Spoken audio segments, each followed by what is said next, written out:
Boa tarde a todo mundo que realizou a inscrição para o curso. Eu sou o Yuri Mendonça, sou officer de marketing da Quinta Petro UF, e hoje a gente está aqui com o Mauro, né, para poder realizar um mini curso de descomissionamento. Novamente, eu queria chamar um pouco a atenção para a nossa ação social que estamos fazendo parte, que é a Engenharia Solidária, em que ela está sendo organizada tanto pelo corpo discente quanto pelo corpo docente da UF, e com o dinheiro que está sendo arrecadado, a gente está fazendo compra de alimentos, materiais de higiene e também, enfim, fazendo doação desse tipo de material que é necessário para convivência e tudo mais das comunidades carentes em torno da UF Niterói, tá ok? Então, podemos começar. Vamos lá, Laura. Bom, então, em primeiro lugar, eu queria agradecer aí o convite, tá, da UF, pessoal de Niterói, já tive a oportunidade de estar aí palestrando certa vez para uma turma de engenharia de petróleo, foi bem legal. Parabenizar vocês pela ação.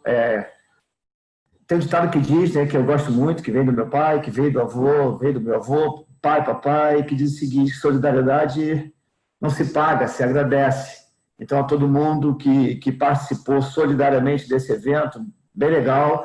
Eu sei que provavelmente alguns, eu mesmo tenho colegas que se inscreveram somente para participar, mas não teriam condições de estar aqui nesse horário, por estarem trabalhando e tudo mais. Então, agradeço a eles também e acho bem interessante as ações nesse momento em que Rio de Janeiro, né, infelizmente está voltando a crescer, nós temos que ajudar realmente, e o Brasil inteiro está precisando de quem tem um pouquinho, pode doar um pouquinho, para quem recebe, acreditem, é muito, é bastante.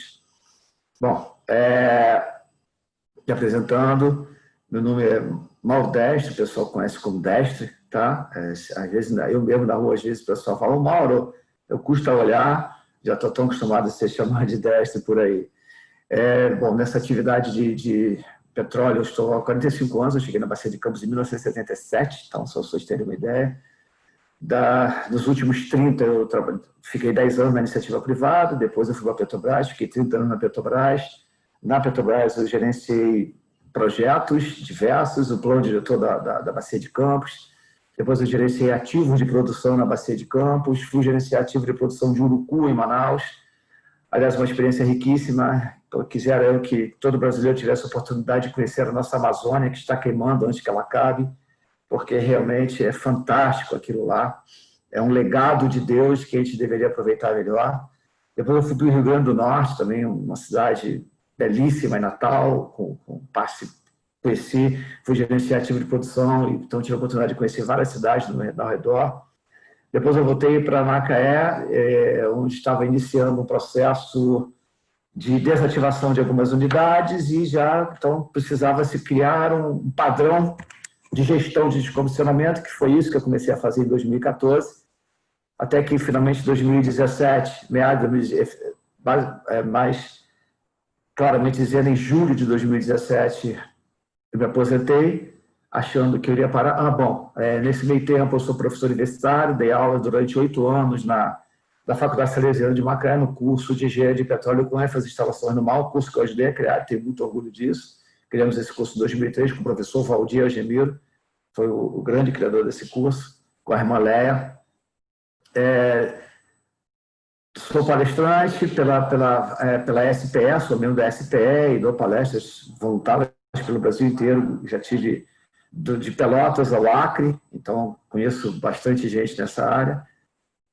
E depois eu comecei a prestar consultorias para várias empresas. Hoje eu sou consultor e operador de petróleo, trabalho dentro do Instituto Brasileiro de Petróleo também, gerenciando uns GTs que nós temos lá, junto à ANP, IBAMA, enfim, mais de 30 operadoras de petróleo. E aqui eu vou falar um pouquinho com vocês, que é um mini curso, lembrem-se, eu vou falar um pouco com vocês sobre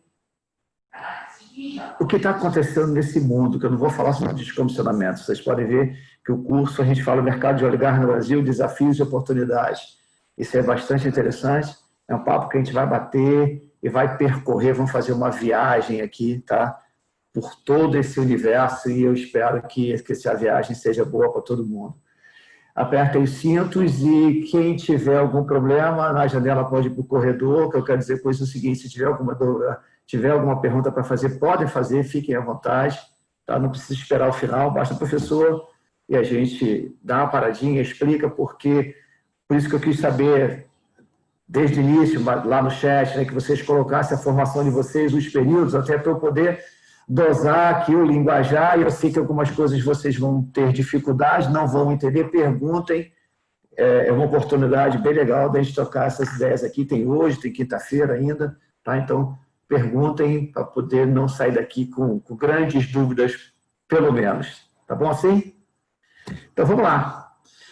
Bom, tudo, descomissionamento é o fim, mas tudo tem um início, e esse início ele faz um ciclo grande até chegar no descomissionamento. É nesse ciclo que eu quero começar agora a conversar um pouquinho com vocês, tá bom? No início desse ciclo, a gente tem o que a gente chama de definição dos blocos, que são blocos, né, de exploração de petróleo. Esses blocos são definidos... muito importante, né? Esses blocos são definidos pela nossa Agência Nacional de Petróleo, e eu já vou começar, olha que legal, eu já vou começar fazendo uma pergunta, né? E como eu não estou, se eu estivesse na sala de aula, eu não fico parado atrás de uma mesa, eu ando a sala inteira, essa altura do campeonato, já estaria do lado de alguém, e ao lado de alguém já estaria fazendo essa pergunta. Mas como aqui eu estou com a tela, e na tela está a minha apresentação, não consigo olhar para vocês, eu vou perguntar e eu espero que alguém responda. Se eu não responder, eu paro a tela, vou procurar nomes e pergunto diretamente para alguém. Mas vamos lá. Meninos e meninas,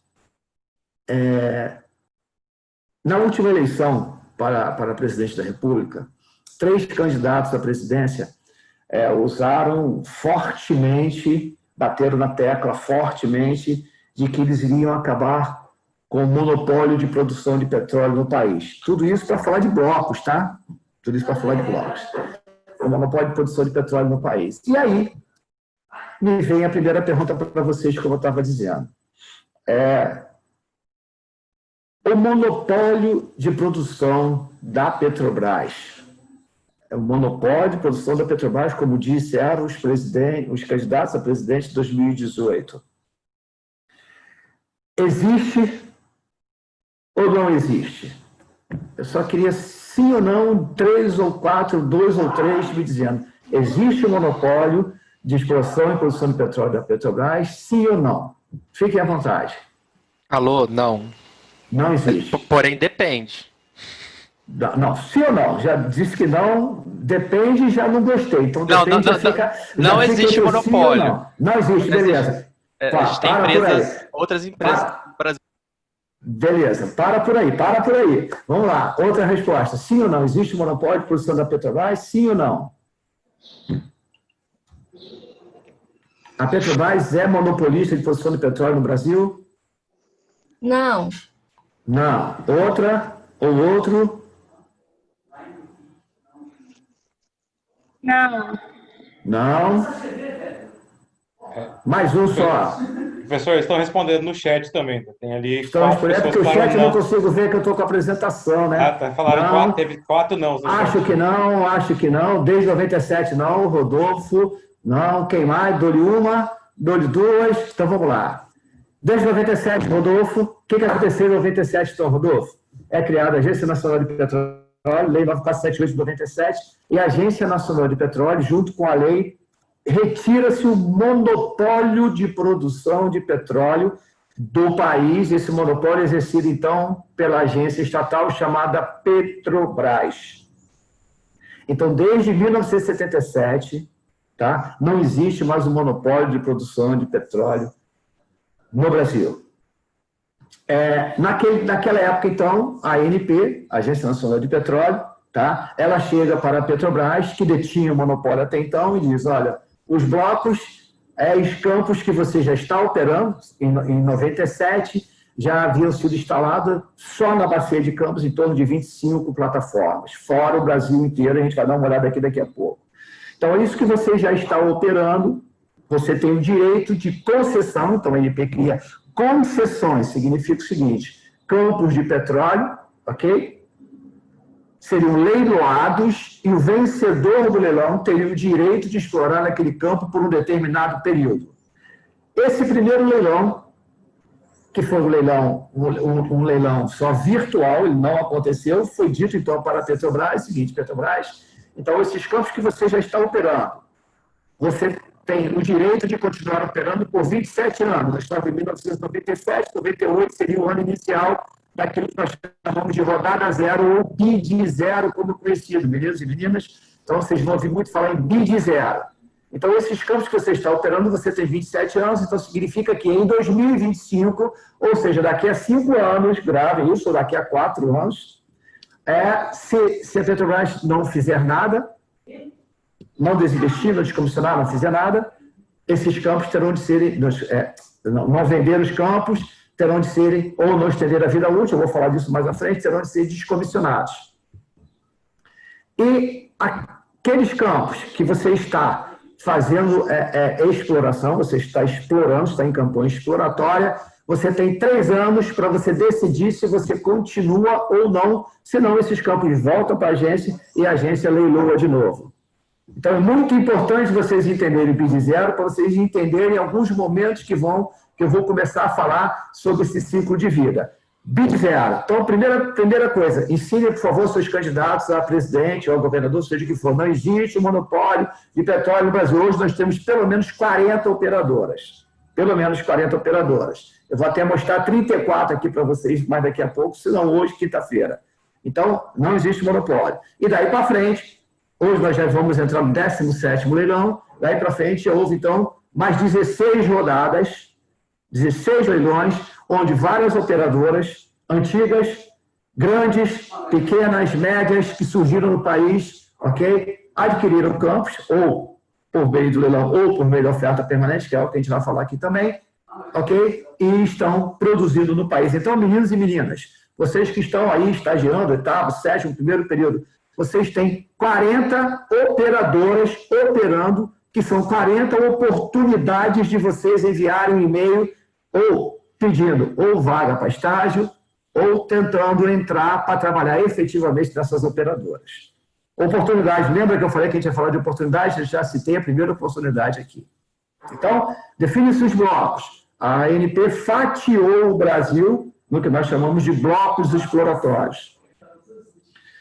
Que entram nessa fase, que entra nessa fase de exploração para se definir se aquele bloco realmente, se aquele monte de linha, não sei se você alguém aqui já teve oportunidade de ver, de repente eu vi meninos e meninas aqui no oitavo, nono período, já tiveram oportunidade de ver numa tela de um geofísico ou de um geólogo, se não, peçam para ver um monte de linha cinza e de repente uma linha mais escura, linhas horizontais, de repente aparece uma linha vertical, que o cara chama de falha, e aí o geofísico e o geólogo, que são completamente loucos, não são desse mundo, né? Dizem, aqui pode ter petróleo, baseado naquele monte de linha e outras coisas, idade geológica daquele campo e tudo mais, mas pode-se chegar a essa conclusão.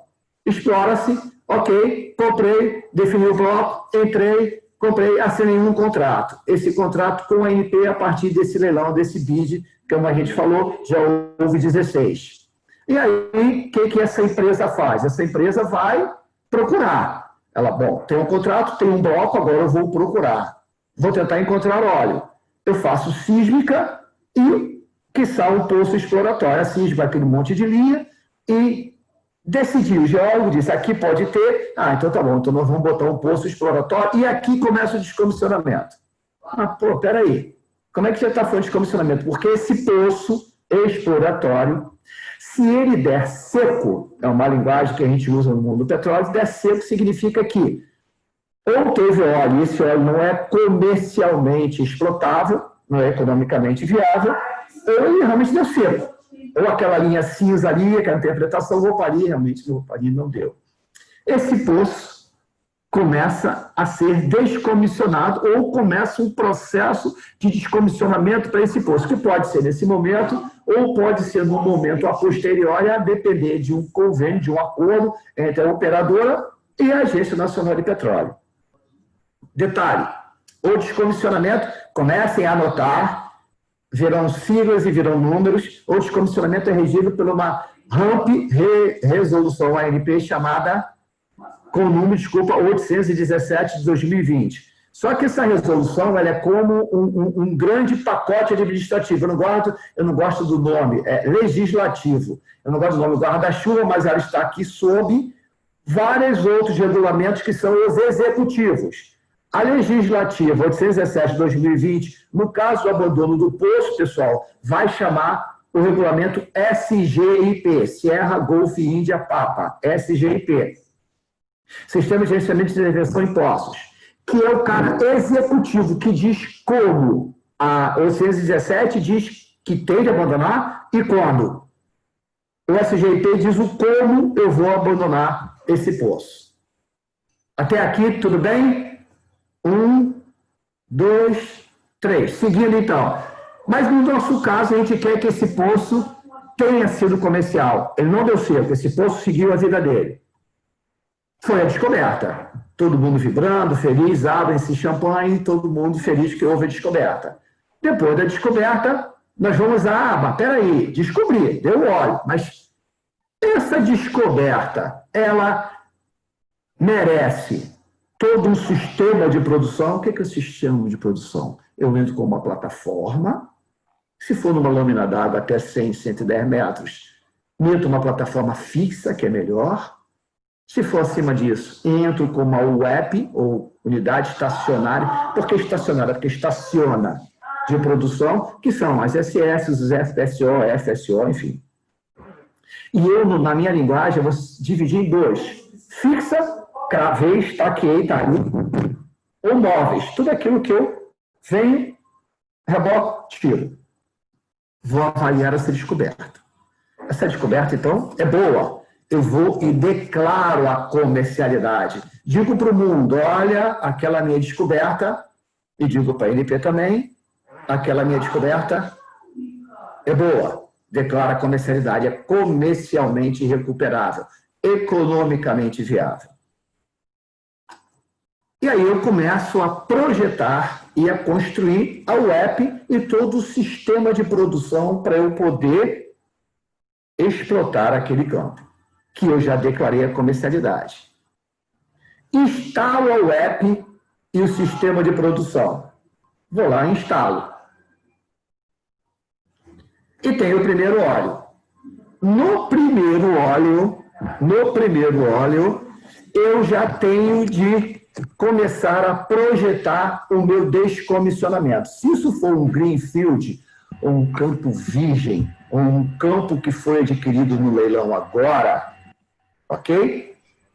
O tempo de concessão estará lá no acordo comercial, é em torno de 25 anos. Então, o cara, nesse primeiro óleo, eu já tenho que entregar para a ANP o que a gente chama uma carta, uma garantia, uma modalidade de garantia financeira para algo que eu vou descomissionar 25 anos depois, consoante com a resolução 817, que eu já falei, 2020, e consoante com a nova resolução de garantia financeira, que foi a consulta pública ontem ou anteontem à noite. Então, tem uma nova resolução. Então, vocês têm que ler 817, 2020, e agora vocês têm que correr no site da ANP, conhecer a nova resolução para garantia financeira de descomissionamento, garantia financeira de descomissionamento, que acabou de ser publicada e que espera-se que toda a sociedade civil organizada, alunos, empresários, todo mundo, entre lá e critique. Não, isso aqui pode ser assim, isso pode ser assado, porque assim vocês estão ajudando a ANP a ajudar a todas as operadoras. Mas nesse momento do primeiro óleo, eu já tenho que dizer para a ANP, por exemplo, a ANP, ok, eu vou, então, a minha garantia financeira será uma carta de crédito, ou será um seguro-garantia. Enfim, são 7 tipos de garantia. Se der tempo, eu falo sobre elas na segunda parte. Até aqui, nesse primeiro óleo, é importante vocês conhecerem uma outra linguagem, uma linguagem financeira. Normalmente, engenheiro de petróleo tem finanças, ou pelo menos 1 ou 2 períodos de finanças no seu curso. Tem alguém com o microfone aberto. Fechou, valeu, abriu, fechou, valeu. E para efeito de finanças, por quê? Porque o engenheiro de petróleo pode e deve até trabalhar, que abre-se mais uma carreira, ou engenheiro químico, seja quem for, pode trabalhar com o que a gente chama, fazendo EVTE, avaliação técnica e financeira de um campo, de um poço, de um projeto, seja do que for. E vocês têm que conhecer, pelo menos conhecer a diferenciar gasto, que pode ser custo, que pode ser investimento e que pode ser despesa. Gastei com o quê? Gastei para comprar uma garrafa. Tá, mas essa garrafa com que eu gastei foi um custo, foi um investimento ou foi uma despesa? No caso, até agora, esse gasto foi investimento, que a gente chama de CAPEX. Então, até aqui, todo o gasto com esse campo foi considerado investimento. Gravem isso. Vocês vão precisar disso no futuro. Lembrem-se das minhas palavras daqui a 20 anos. Detalhe, esse ciclo da assinatura do contrato ao primeiro óleo, a média histórica para o mar está em 8 anos. A média histórica para a terra está em 6 anos. Problema que vocês que estão entrando agora vão ajudar as operadoras a resolver. Nós estamos em 2020. Fala-se, vocês já devem ter lido, numa mudança de matriz energética em torno de 2035 para 2040. O que é mudança de matriz energética? Toda a energia que move carros, aviões, caminhões, ônibus, etc., que é a gasolina, ou diesel, ou biodiesel, ou querosene de aviação, haverá uma mudança nessa matriz para uma outra energia, seja ela qual for. Então, com isso, uma das partes do petróleo, uma das partes que dá maior economicidade, tende a mudar. Se eu estou assinando agora, eu vou levar 8 anos, 2028, o meu ciclo de exploração vai ficar muito pequeno. Então, eu tenho que acelerar mais isso. As operadoras que estão entrando agora em BID já estão entrando com o olho em eu tenho de acelerar desde o contrato até o primeiro óleo. 8 anos para nós já é muito. Então, comecem a pensar nisso. E aí, eu inicio a operação.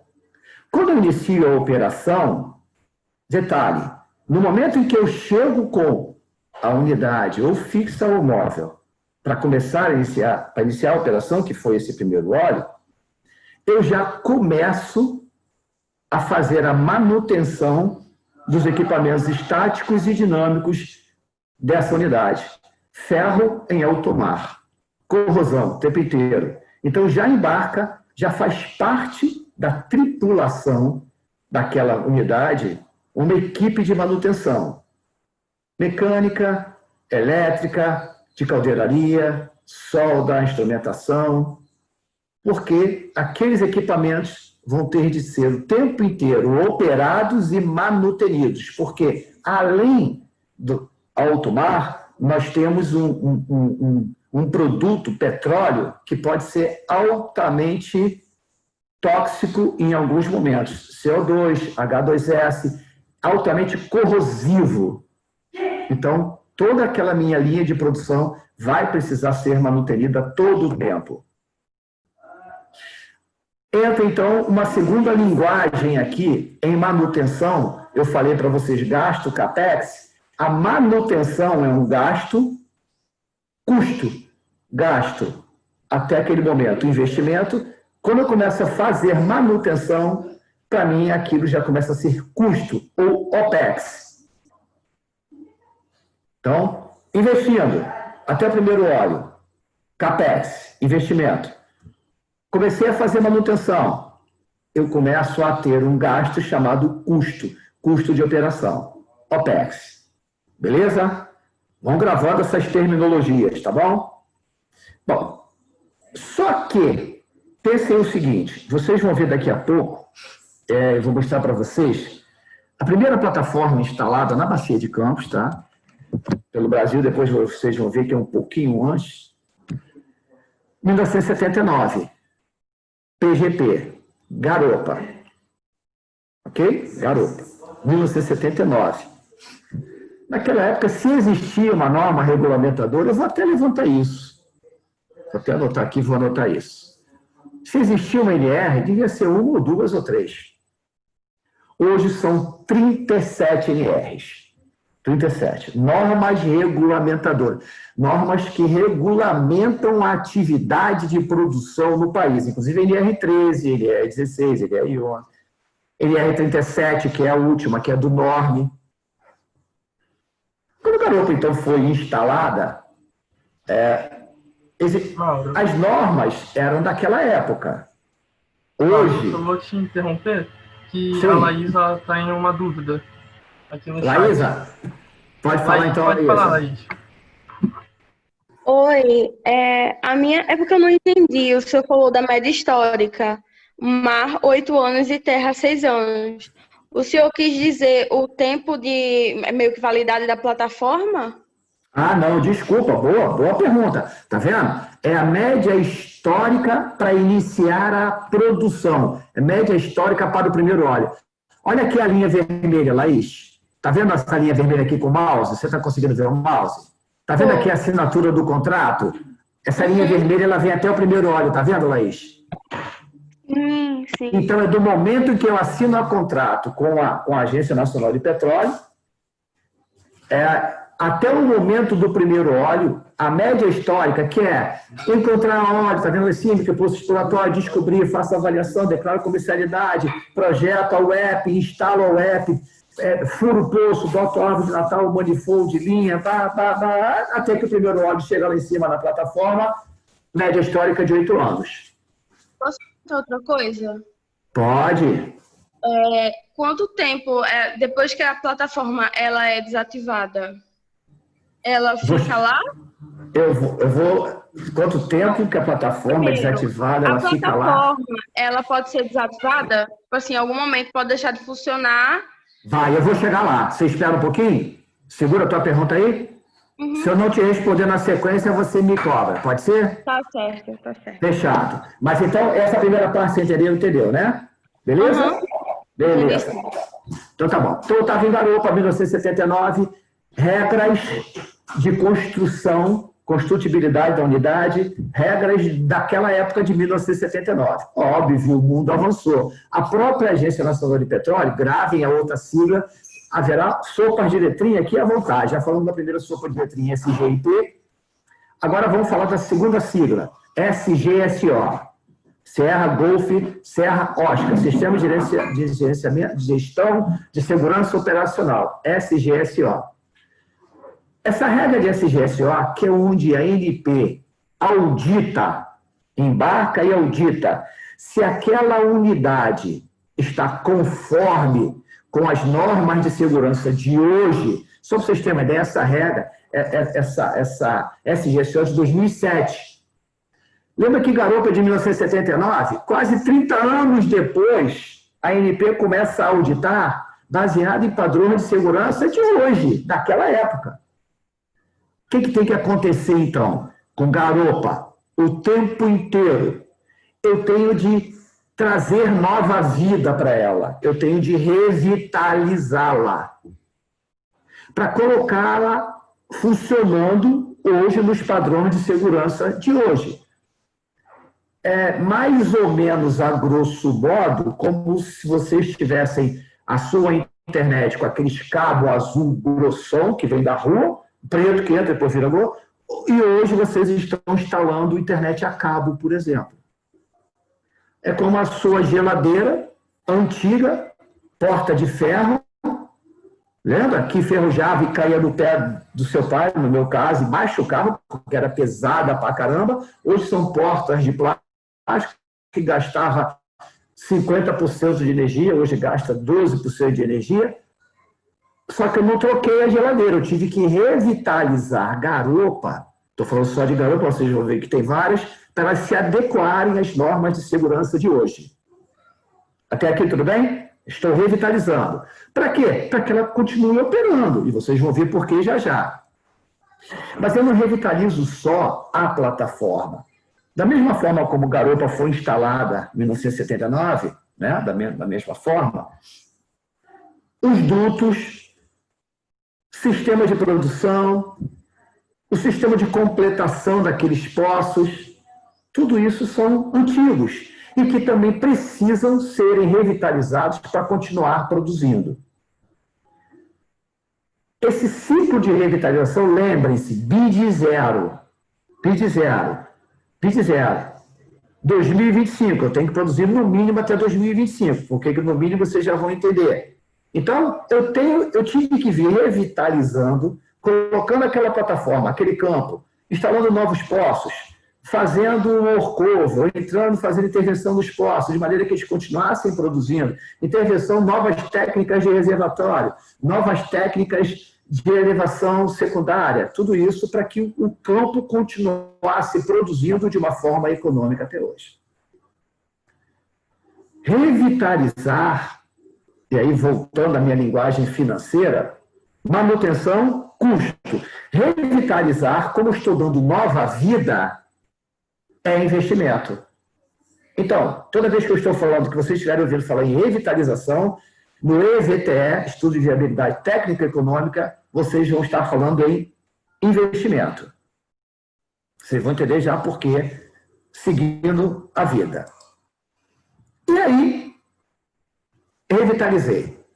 Estou botando aquela plataforma, tá, para produzir dentro de uma condição de segurança de hoje, ou trabalhando de forma que os campos, o meu reservatório continue a produzindo de uma forma econômica.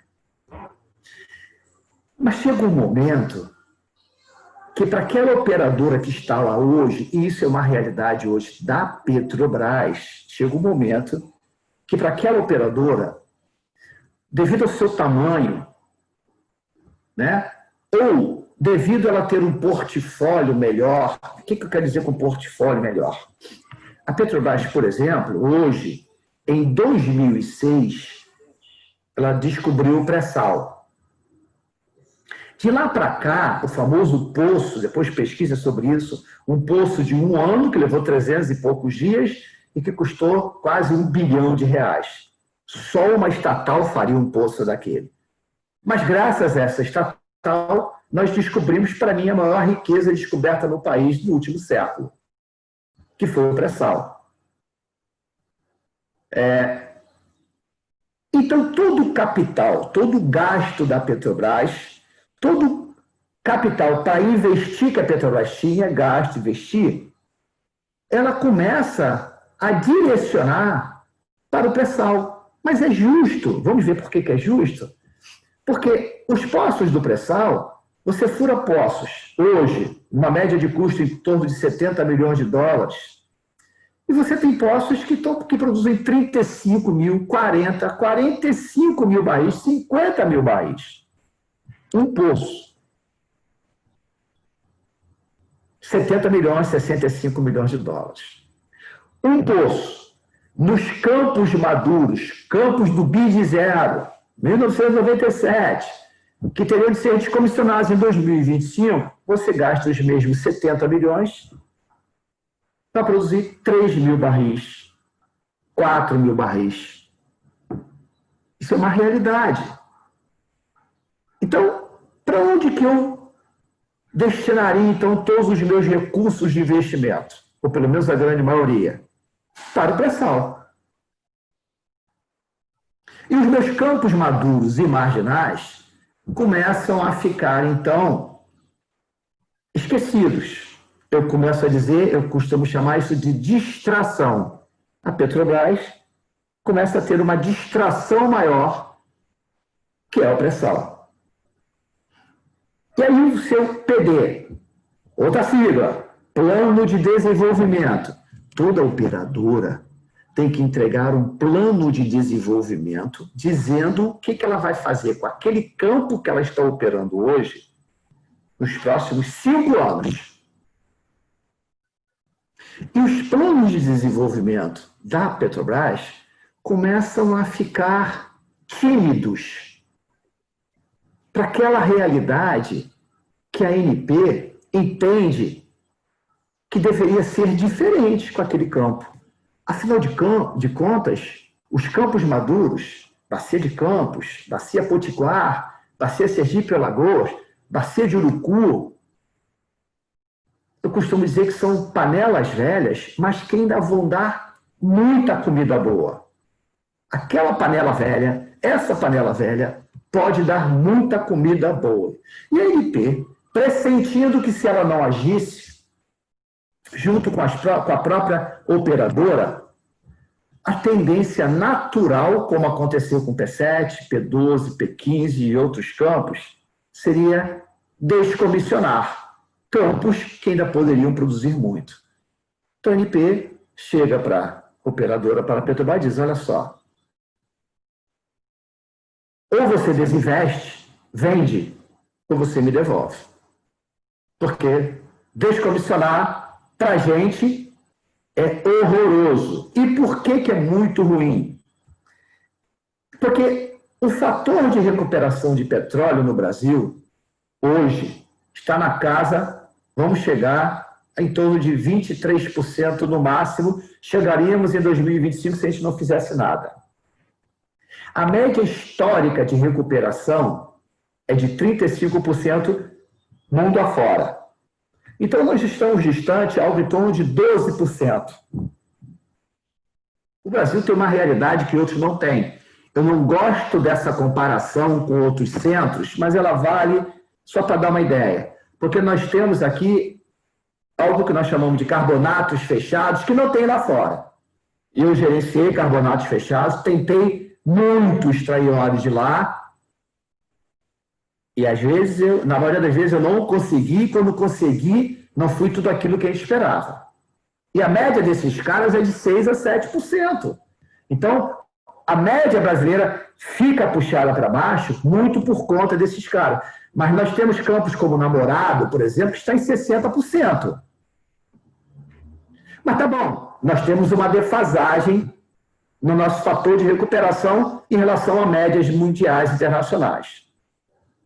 E se a gente descomissionasse em 2025, nós deixaríamos lá embaixo algo em torno de 12%. E cada 1% no fator de recuperação, segundo contas da Agência Nacional de Petróleo, pode acrescentar até 1 milhão de reserva. 1 milhão de reserva, segundo contas de outras agências, na verdade, e associações, pode significar 1 bilhão de investimento e quase 1.000 empregos a mais. Então, nós não podemos nos dar ao luxo de descomissionar. Então, cria-se um processo que nós chamamos de processo de desinvestimento, ou seja, a Petrobras passou, então, a vender diretamente esses campos maduros e marginais. Tá, mas por que vender aumentaria o fator de recuperação? Que explica isso? Porque quando a Petrobras começa a vender esses campos, quem está comprando são operadoras menores, com uma realidade de custo bem mais enxuta. Primeira grande diferença, a Petrobras, para comprar alguma coisa, ou seja, para adquirir bens ou serviços, por ser estatal, ela tem que seguir a Lei 13.303 de 2016. Essa lei obriga ela a quê? Um cara deu um preço, mesmo que ela não concorde, mas ele foi o menor preço, ela tem que comprar daquele cara. As operadoras independentes negociam à vontade. Os custos caem vertiginosamente, isso eu digo por experiência trabalhando com essas operadoras, em função daquilo que são praticados para a Petrobras. Segunda grande diferença, devido a acordos sindicais históricos, eu não estou entrando no mérito, até porque eu embarquei durante quase 19 anos, e o 14 por 21, regime de embarque, 14 por 21, trabalhava embarcado 14 dias e folgava 21, isso obrigou que a Petrobras criasse o que a gente chamou de quinta turma, uma turma a mais de operadores, um custo maior. Essas operadoras independentes trabalham o que a gente chama de 1 por 1, a Petrobras era 1 por 1,5. Então essas empresas têm menos uma turma, 14 por 14. e outras diferenças, além do próprio expertise dessas operadoras em trabalhar com campos maduros. E os processos de desinvestimento começam a se mostrar um sucesso. Poderia ser muito melhor, mas isso é uma outra história. Mas são um sucesso. Nós temos duas operadoras diferentes que já adquiriram campos maduros no mar, na Bacia de Campos. Uma operadora comprou o Polo Pargo, que tem a plataforma central de Pargo, mais 3 carapebas e 3 vermelhos, então são 7 unidades. Essa operadora, 3 meses depois que ela fechou, ou seja, que ela passou ela a administrar e a produzir aquele campo, ela já dobrou a operação, a produção, simplesmente por gestões diferentes. Uma outra, que adquiriu um campo maduro em terra, Riacho da Forquilha, aumentou em 30% a produção também em 3 meses. E já tem uma outra que adquiriu o Polo Pampo, na Bacia de Campos, e o Polo Enxova, que tem Enxova, P8 e P65. 4 grandes unidades e que é, para mim, a joia da coroa em termos de campos maduros. Essa operadora tem muito para tirar lá de baixo e vai dobrar a produção, eu não tenho dúvida. Então, esse desinvestimento aconteceu semana passada, para vocês, eu costumo dizer, eu ia falar para o aluno mais atento, mas não importa aqui, se é um minicurso, vocês são alunos. Para o aluno mais atento, vocês devem ter acompanhado o teaser ou o processo de desinvestimento, ou a Petrobras colocou à venda campos na Bacia Potiguar, a sua sede administrativa, a sua sede, que é em Rio Grande do Norte, a sua sede administrativa em Mossoró. A joia da coroa, o show, para mim, minha opinião, sei lá, Canto do Amaro, Alto do Rodrigues, que também é um campo excelente, o campo de Ubarana, em Águas Rasas, que também é um campo excelente. São essas panelas velhas. Eu tenho a impressão que esse teaser será disputado à tapa por essas operadoras independentes, e essas panelas velhas ainda vão dar muita comida boa para o Rio Grande do Norte. Isso tudo que eu estou explicando para vocês é só para falar de desinvestimento. Yuri, tem alguma pergunta aí? Até agora, no chat? Não. Se tivesse, ele fala, Yuri. Por enquanto no chat não, pode deixar. Então vamos lá. Quando o cara desinveste, BID zero, 1997, 27 anos de concessão, eu tenho que descomissionar quando? 2025. Estão lembrados disso? BID zero, 27 anos, 2025 eu tenho que descomissionar. Beleza? Beleza. Porra, o cara que comprou o Polo Pargo, Polo Pampo, Polo Enxova, né? Riacho da Forquilha, os campos lá em São Mateus, Manati agora na Bahia. O cara vai comprar para ficar 5 anos operando? O EVTE não passa, não seria econômico. Então, o que o cara faz no momento que ele está adquirindo o campo? Ele já compra, mas já solicitando a Agência Nacional de Petróleo, já negociando com a ANP, o que a gente chama de a extensão da vida do campo. Por exemplo, o Polo Pampo, Polo Enxova com P8, P65, a operadora que comprou já pediu e já foi aceita a extensão da vida daquele campo para 2042, 2044, se eu não me engano, tem um campo que vai até 2048. Aí ele é inviável economicamente. E quando eu estendo a vida do campo, lembra do fator de recuperação que pararia em 23%? Eu vou recuperar mais de 2025 a 2000. Vamos fazer conta redonda para facilitar, 2045. Então, são 20 anos mais recuperando. Então, automaticamente, o nosso fator de recuperação vai subir. Então, o desinvestimento foi bom para a Petrobras, está sendo bom para ela, porque ela pode inverter todo o seu capital para produzir pré-sal, uma riqueza fantástica. É bom para a operadora nova que chega no país, é bom para aumentar o fator de recuperação, mantém distribuição de participação governamental, que são os royalties, no mínimo, mantém empregos, vai dar uma quedinha de emprego porque as empresas vêm e tiram uma turma. Mas, em compensação, são várias empresas novas chegando, que vão precisar de gente. Então, mantém, quiçá, gera mais empregos, mantém a cadeia de fornecimento de bens e serviços, que é imensa.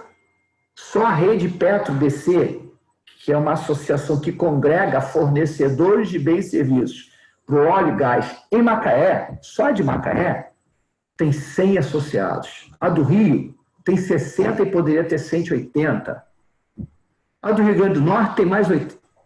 É uma cadeia de fornecedores que abastece o país de riqueza, que emprega e que distribui riqueza para o país. Então, desinvestir e a extensão de vida útil, desde que seja uma extensão de vida útil bem defendida, tecnicamente viável e economicamente também, a ANP aprova, como está aprovando vários. Eu só soube até hoje de uma empresa que não conseguiu estender a vida útil dela.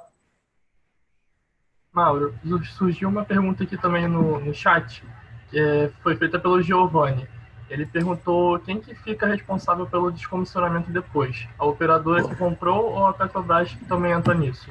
Ô, apressadinho, aguenta aí que eu vou chegar lá, mas guarda a pergunta aí que eu vou responder. Acho que a tua e a da Laís agora uma pancada só, tá legal? Se eu não responder, você me fala, mas excelente pergunta, excelente. Obrigado. É porque eu não quero falar de descomissionamento ainda, porque ainda estou estendendo a vida útil. Pô, você já quer descomissionar, você já quer tirar riqueza? Calma aí, cara. Vamos estender a vida útil primeiro. Vamos conduzir primeiro. Vamos gerar, primeiro, condições de você estagiar e depois ser empregado. Mas estendi a vida útil. Vou produzir mais. Aí, aconteceu outro problemaço. Vamos lá. O desinvestimento, para mim, então, mal comparando, ele é o céu. Quando alguém compra, estende a vida útil, continua produzindo por mais 20 anos, além de 2025, estamos no céu. Mas esse ano aconteceu um fenômeno que eu chamei de purgatório. Bom, em primeiro lugar, no início do ano, antes da pandemia, nós tivemos um excesso de oferta de petróleo, que fez com que a OPEP+, e a Rússia se reunissem e vissem, pô, o que a gente vai fazer? Essa oferta despencou o valor do Brent. O valor do Brent é o valor pelo qual é remunerado o petróleo que o Brasil vende e vários outros países. Chama-se Brent, que é um tipo de petróleo lá do Mar do Norte, e convencionou-se que pelo valor do Brent, bom, despencou. O Brent teve uma grande queda em 2014, mas ele estava subindo, já estava na casa dos 65, 70, 60, 65, né, dólares por barril de petróleo produzido, e caiu para, se vocês terem uma ideia, a média de abril ficou em 18.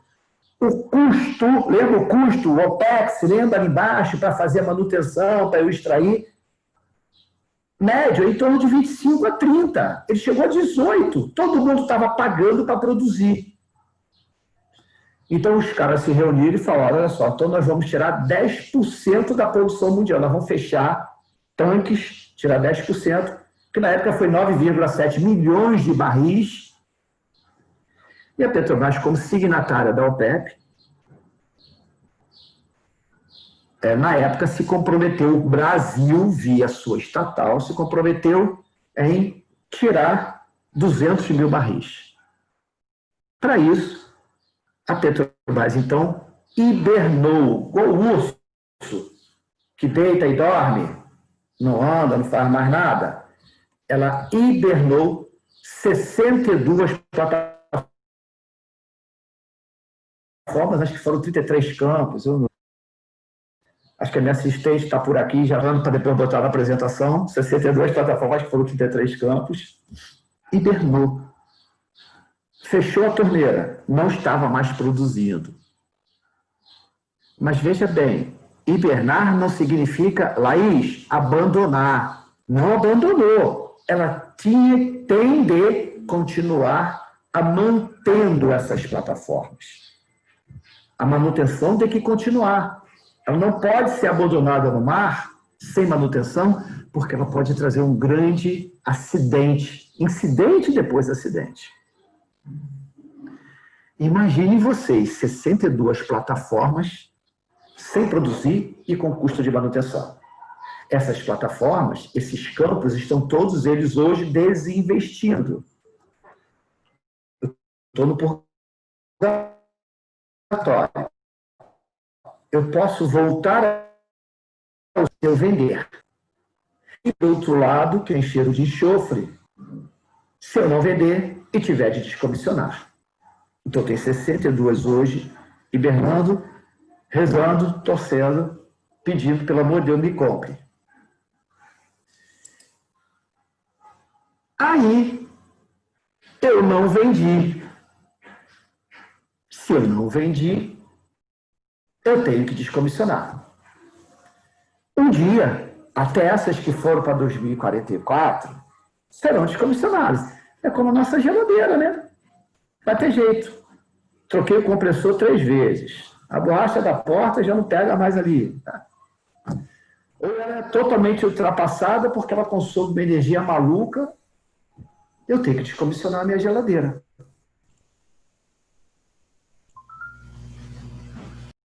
Tenho que descomissionar minha plataforma. Aí eu vou atender legislativamente a 817 e executivamente eu vou ter que atender o SGIP, que eu já falei, o SGSO, então SGIP, Poços, SGSO, Topside, plataforma, mas eu tenho que atender também o SGSS, que é o Sistema de Gerenciamento de Sistemas Submarinos, para tudo que eu for descomissionar no mundo submarino, ou RTDT, que é o Regulamento de Dutos Terrestres, se o que eu for descomissionar for onshore. E aí, eu descomissiono. Aí entra a pergunta do menino, quem foi o menino? Chat, que foi o Giovanni Baltazar. É isso? Baltazar.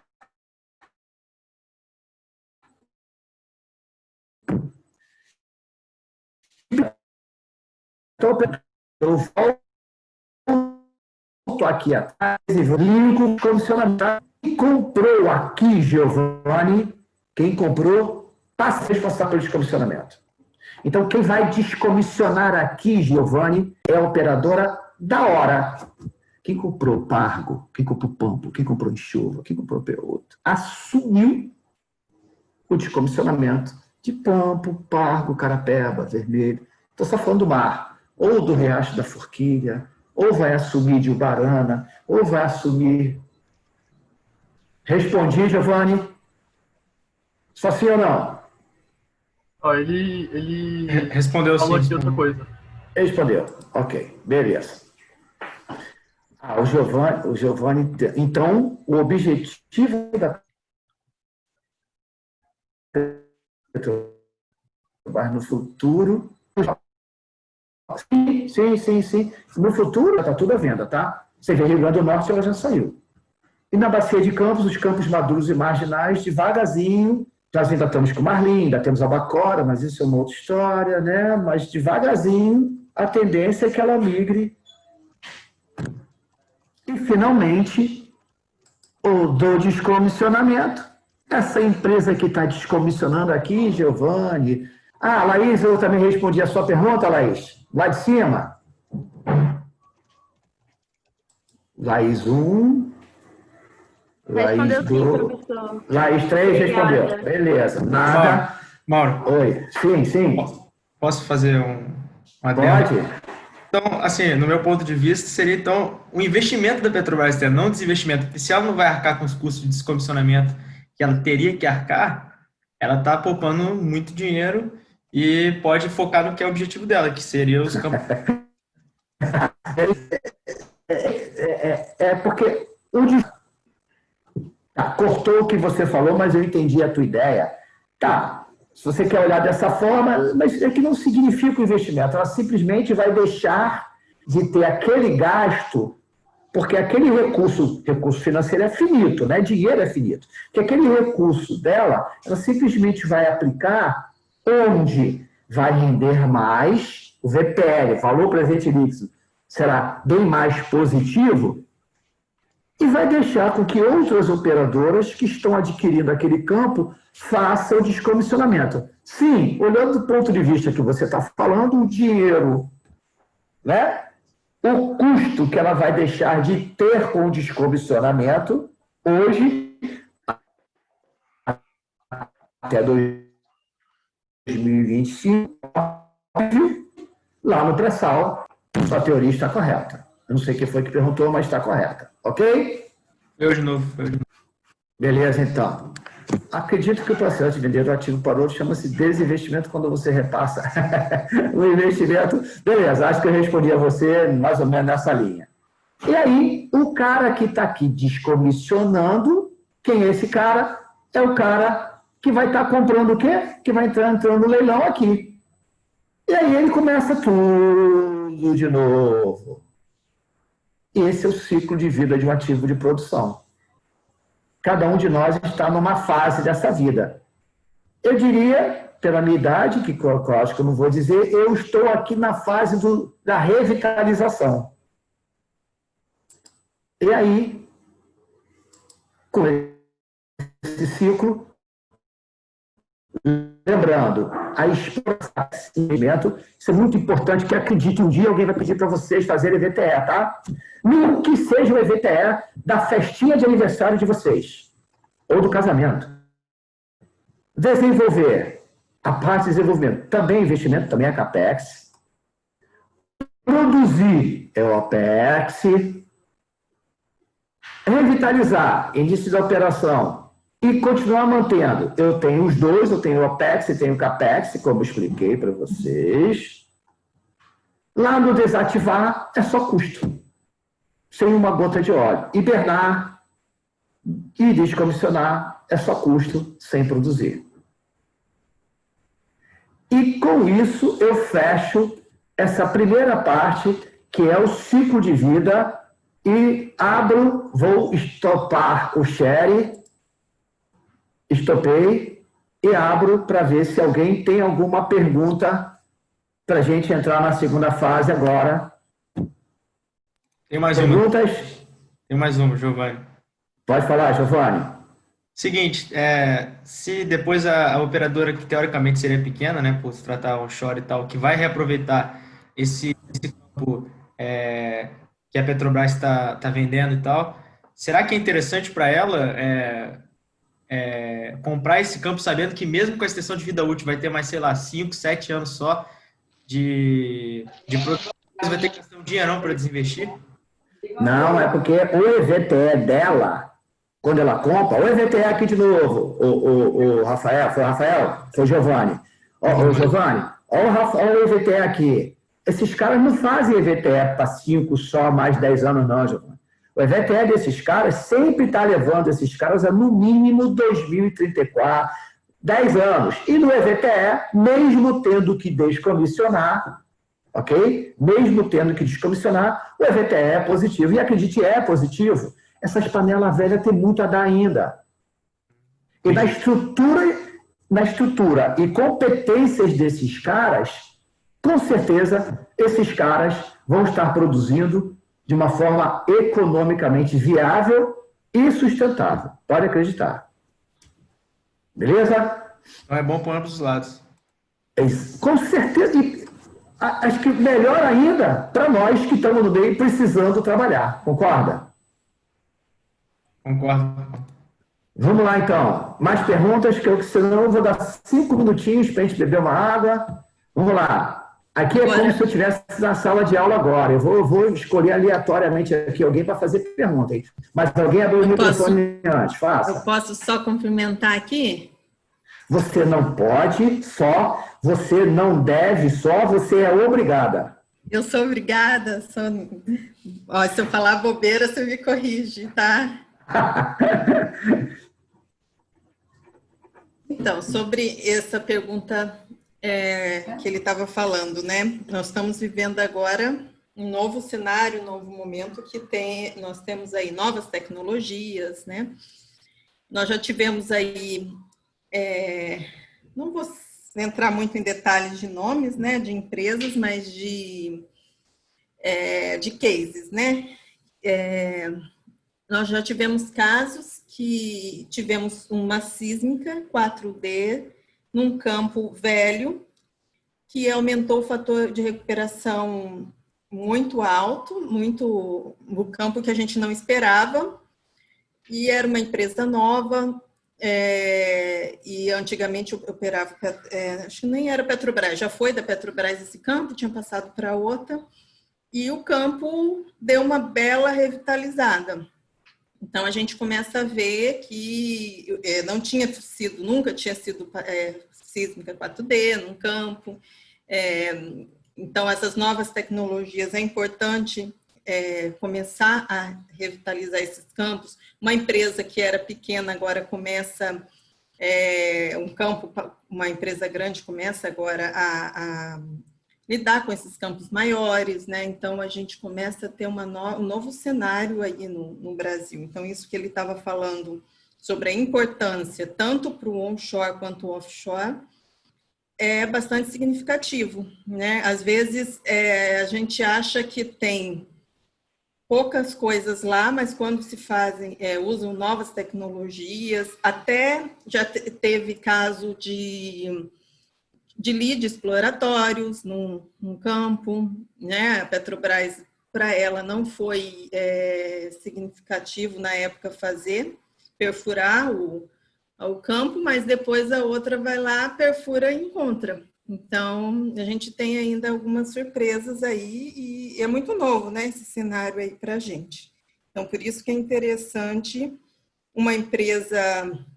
A gente não está falando para pequenas, né? Muito pequenas, por isso que agora elas estão se associando, estão se juntando para vir aí agora explorar esses campos que a gente acha que não são interessantes, né? E por isso, não lembro muito, cheguei um pouquinho atrasado, se o Mauro falou da oferta permanente.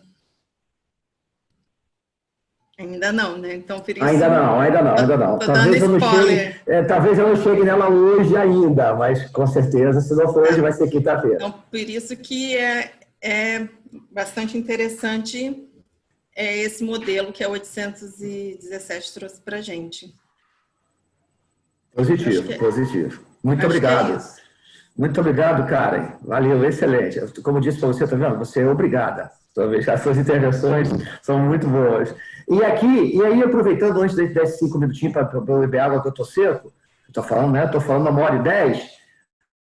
Rodolfo Ornella, muito obrigado, Rodolfo. Olha só, eu não sabia, Rodolfo. Eu quase que chutei isso. Seria chute, que eu lembro de uma de 1980, que foi a 4. Em 1977, o Rodolfo, contribuição do Rodolfo, daqui para frente já vou falar com mais propriedade, tá? Não existia NR. As NRs foram publicadas em portaria de 1978. Então, vocês veem que não na Bacia de Campos, se bem que quando a garupa foi tão construída, não tinha NR. Quando ela foi instalada, já tinha, mas construída não tinha. Mas vocês vão ver que tem plataforma no Rio Grande do Norte, eu vou mostrar daqui a pouco para vocês, então, que realmente não existia nem NR. Então, imaginem essas plataformas, o nível de revitalização que elas tiveram que passar para se adequar, gente, a NR13, por exemplo. Já imaginaram?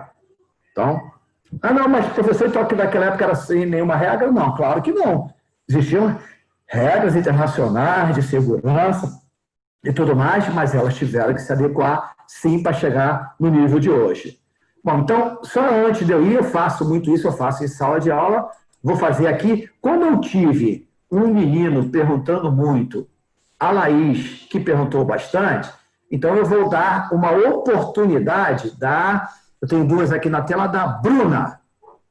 Bruna Medeiros, deve ser Bruna Medeiros. Qual é a sua dúvida até agora? Está entendendo tudo? Não teve dúvida nenhuma? No mínimo, está gostando ou não está gostando? Está conseguindo entender? Está atendendo sua expectativa? Fala alguma coisa, Bruna. Oi, está dando para me ouvir? Tá sim. Estou entendendo sim, por enquanto está tranquilo. Tá tranquilo? Sim. Então tá bom. Beleza, então. Obrigada. Maíra, não te ouvi. Pode falar, Maíra. Não te ouvi. Agora ouvi. Oi. Na verdade, é só uma contribuição aí ao que você pontuou. Eu trabalho aqui na UNRNCE e eu trabalho como engenheira de integridade, né, dentro do SGIP. E aí, complementando essa sua última frase aí com relação à adequação, a gente, inclusive, está vivendo isso agora, né? Nós temos o prazo aí da agência para a adequação de todas as nossas instalações ao SGIP e a gente está tendo exatamente essa preocupação aí agora, principalmente com as plataformas. A gente já está vivendo a hibernação aqui, né? E assim, a questão mais crítica, eu diria, é exatamente essa questão da idade dos nossos poços, como você bem pontuou, e a questão de adequação total ao regulamento, né? Porque são poços aí onde a gente tem que ter o monitoramento das pressões de anular, de cabeça de poço, enfim. E aí isso não é algo simples. É algo que realmente envolve aí uma estrutura muito grande para a gente possibilitar, viabilizar, né, esses monitoramentos aí, não só na parte que fica ali no deck de produção, que é o que todo mundo vê, né, mas principalmente o que está ali abaixo, que aí é onde realmente o bicho pega, e aí a gente tem que desprender aí uma energia para esse processo. Tá vendo como é que é riquíssimo? Cada vez que vocês abrem, mesmo para fazer uma pergunta, igual a Is fez, que achou que... Muito obrigado, Maíra, excelente. Então, é isso, né? A gente está sendo que... E quem comprar, né, Maíra? Não é só a Petrobras, né? Quem adquirir vai ter que se adequar também aos regulamentos que existem hoje. Não tem jeito, né? E quando for descomissionar... Por exemplo, vou dar um exemplo aqui para vocês. Nós temos 2 poços na bacia de Campos ainda. Eu vou falar depois que a gente tomar uma água. Daqui a 5 minutos a gente volta na água. Até já. Até daqui a 5 minutos mesmo. 17h18 no meu. 17h23 eu começo a falar de novo. Muito bem. Vou fazer um share aqui. Só enquanto o pessoal está voltando. Cadê ele? Esse aqui. Não sabe? Não, tá bom, né? Aí.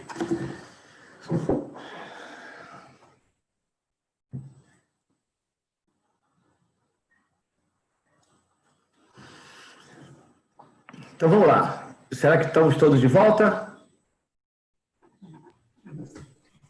Muito bem. Mal, né? Deu 24?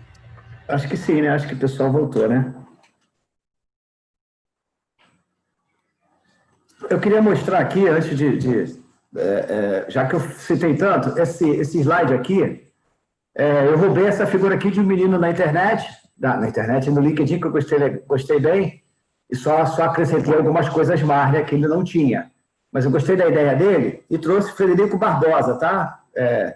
Eu gosto de... A gente sempre aprende, né? A gente aprende demais. Eu não tenho vergonha nenhuma de usar aquilo que eu acho interessante, não, tá? Então, eu gostei dessa imagem dele, que ele me permitiu eu acrescentar algumas coisas e fazer alguma coisa que eu entendo completo, inclusive com os nomes, ele não tinha o nome. Isso aqui é para mostrar, ó, o campo de petróleo, tá? Um FPSO aqui produzindo, tá? Aqui tem o sistema de produção no mar, e aí exporto, tá? Chego em terra, aqui eu tenho o duto que vai levar lá para uma refinaria.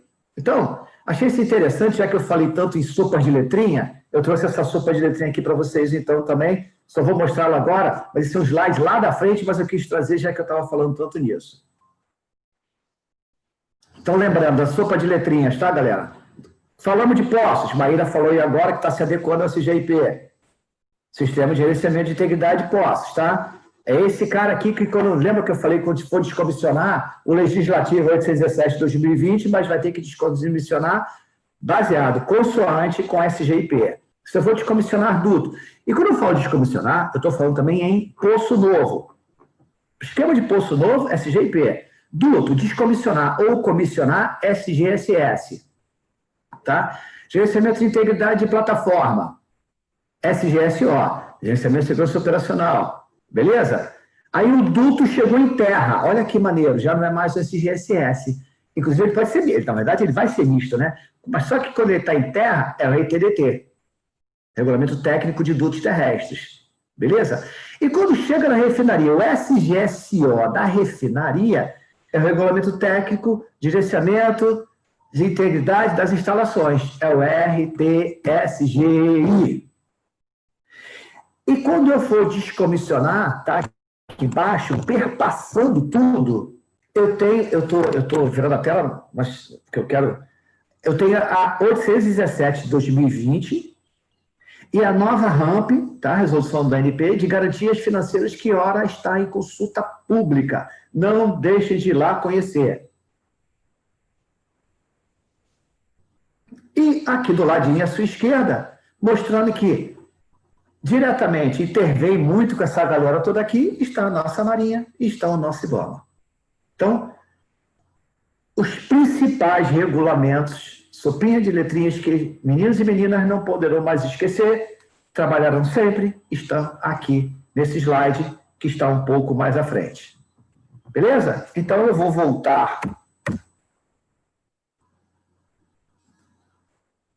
para o bloco. Então,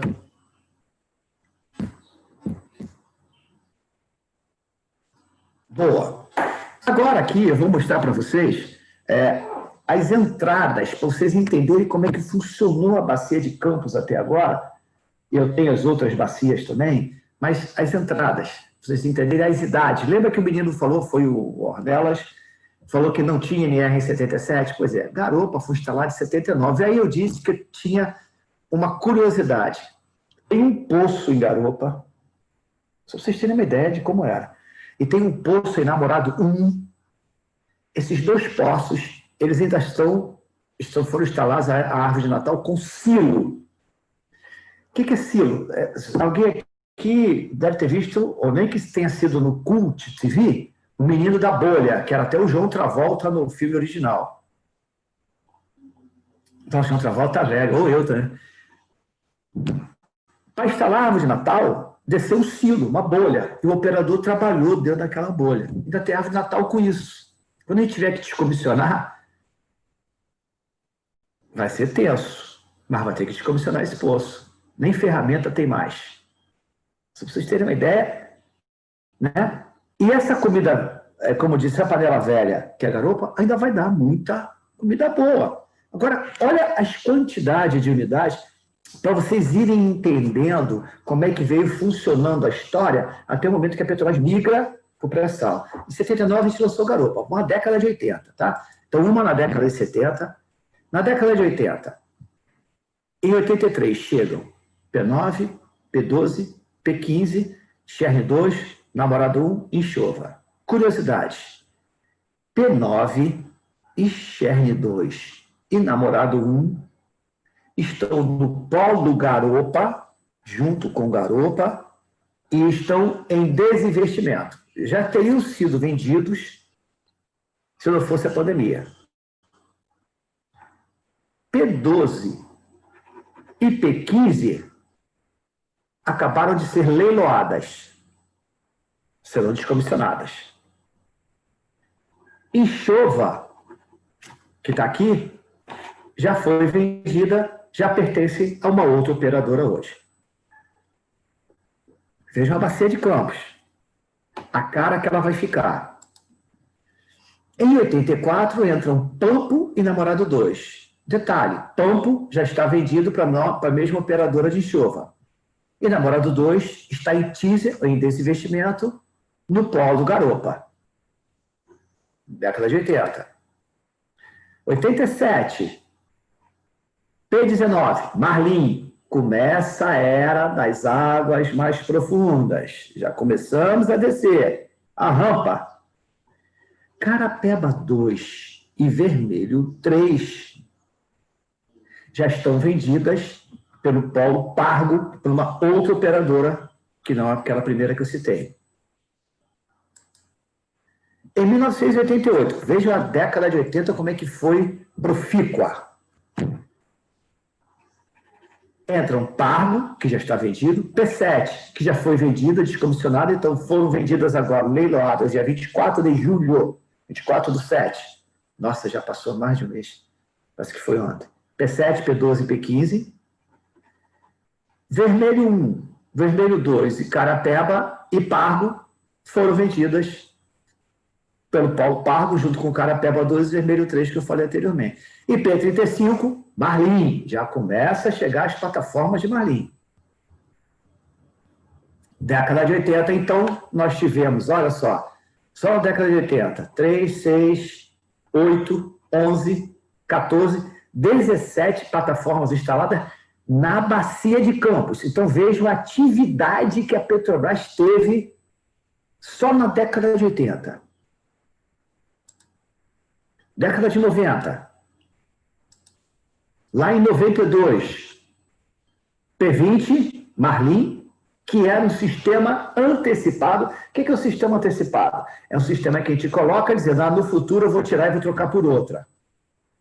Está lá até hoje. P8, que foi vendida, mesma operadora de enxofre e pampo. Em 94, Marlim, P18. 97, BID 0. Olha lá o BID 0. Lembra do BID 0? Eu expliquei para vocês. Acaba o monopólio da Petrobras. E entra junto P19, P26, P32. Tudo de Marlim. 1998, P33, Marlim. 99, começa a chegar as plataformas de Albacora. P25 e P31. E a P37 e a P47 de Marlim. Então, na década de 90, nós tivemos quantas aqui atrás mesmo que eu falei? 17, né? 17, foi isso? 3, 6, 8, 11, 14, 17. Na década de 90, 1, 2, 3, 6, 7, 9, 11. Então, em 2 décadas, mais garoto que chegou no finalzinho, nós lançamos 30 plataformas quase. 2000 a 2010, agora olha como é que a vida começa a cair. 2000 a 2010. Em 2001, chega a P65, que foi vendida junto com Chova, mas que é uma plataforma de 71. Era uma plataforma de perfuração, que foi adaptada para produzir os campos de enxofre e de P8. Por quê? Porque devido à integridade de enxofre, essa menina bem experiente já começou a ficar com problemas, ela já não conseguia mais tratar a produção, teve que se instalar então a P65. P43 e P48, águas mais profundas, Marlim Leste. Descoberta do pré-sal, em 2006, PID 0 aqui, outro marco importante. 2006, aqui a Petrobras começa a se distrair da Bacia de Campos.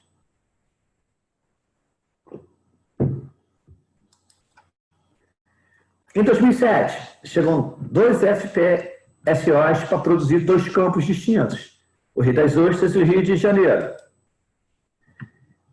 Nessa década, então, de 2000 a 2010, nós tivemos 1, 5, 7. Vê como é que cai. De 2010 a 2020, nós tivemos um acidente de Macondo, aqui é Macondo, tá? Que foi um marco muito importante para a indústria de petróleo, um acidente que marcou toda a sociedade internacional. A sociedade internacional começou a olhar para os meninos e meninas de macacão que operavam o petróleo e começou a se perguntar se nós tínhamos realmente a competência para produzir petróleo, sem causar acidentes daquela magnitude. Isso fez com que os órgãos reguladores, na época, mudassem o olhar totalmente de como eles faziam as inspeções e auditorias às bordas das nossas plataformas. Marinha, ANP e IBAMA começaram a ficar muito mais exigentes. A SRTE, Secretaria Regional do Trabalho, e o Ministério Público começou a embarcar e fazer auditorias. O mundo mudou. Então, a Petrobras teve aqui outra grande distração. Por quê? Porque ela teve que desviar recursos que ela estava investindo para esses campos produzirem por mais tempo para rever toda a sua política de revitalização da integridade dessas plataformas.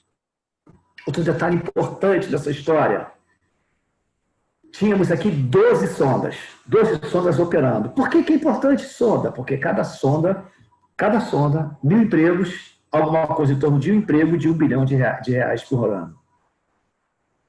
Bem a importância de uma sonda.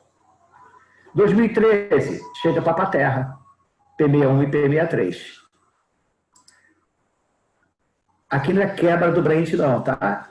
Em 2014, nós tivemos uma outra grande distração.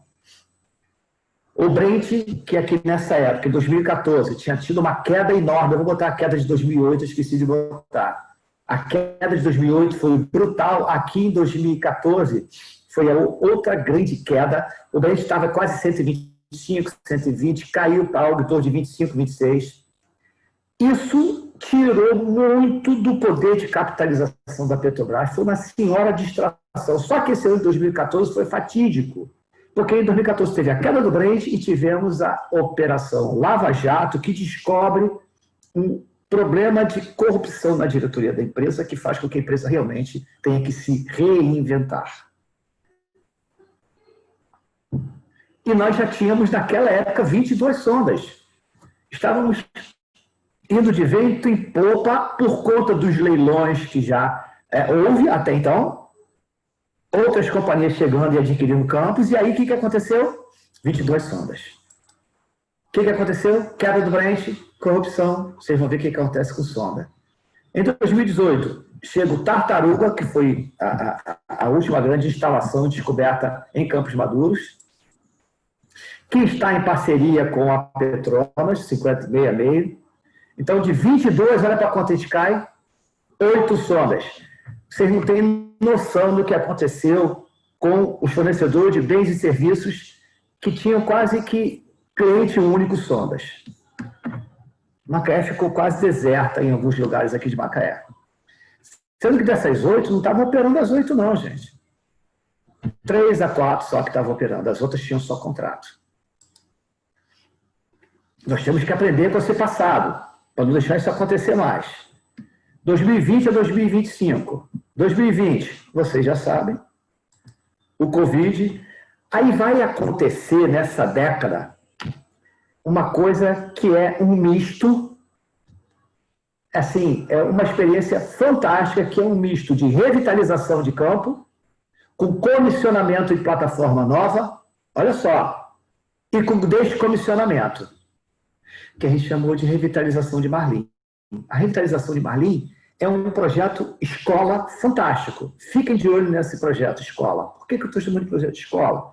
Porque entrarão 2 novos FPSOs, um em 22 e um em 23, já contratados, um da Bodec e o outro de uma empresa chinesa, eu esqueci o nome, Yansan. Yansan é outra coisa, né?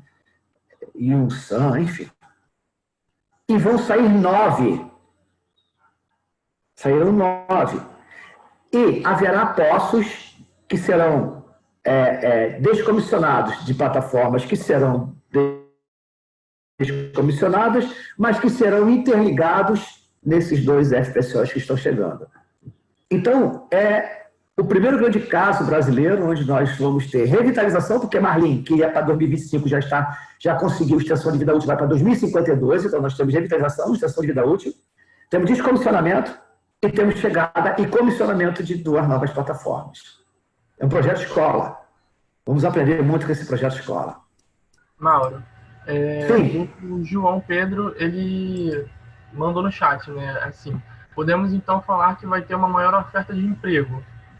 Foi mais ou menos uma pergunta. Infelizmente não. Eu digo por que infelizmente não. João Pedro, João Pedro, né? João Pedro, é o seguinte, companheiro. Lembra que eu falei que vão sair 9? Vão sair 9, né? Vão chegar 2. Infelizmente, em termos de empregos diretos e indiretos, haverá uma grande queda por conta da revitalização de Marlim. Essa é a notícia não tão boa. Mas a notícia boa é de que isso ainda vai até 2026, 2027, tá? Haverá migrando ali das 9, 3 tem que sair assim que chegar o primeiro navio, as outras vão sair mais devagar. E chegaram a 2. Então, mas algo em torno, tá, João Pedro, de 60% dessa mão de obra hoje lá terá de ser redistribuída.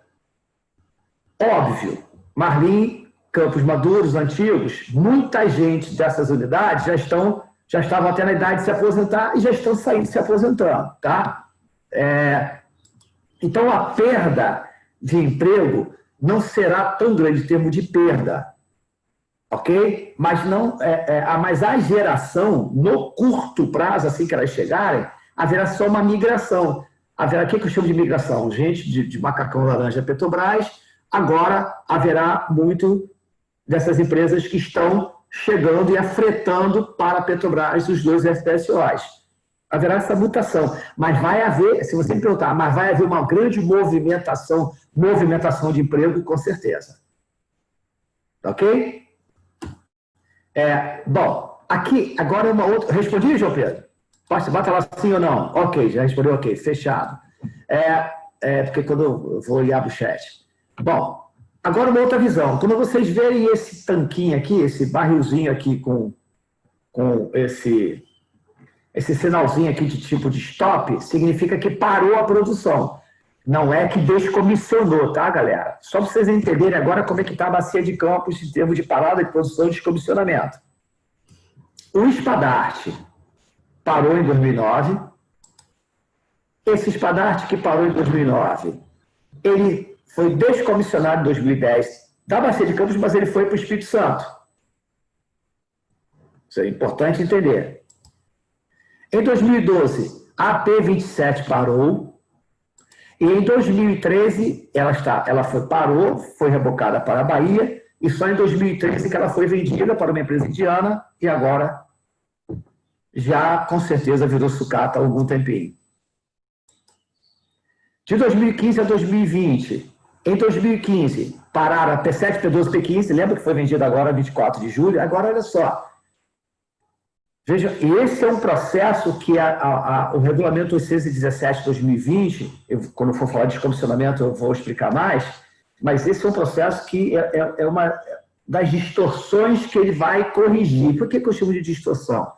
Porque essas 3 unidades ficaram paradas 5 anos sem produzir uma gota e em processo de manutenção.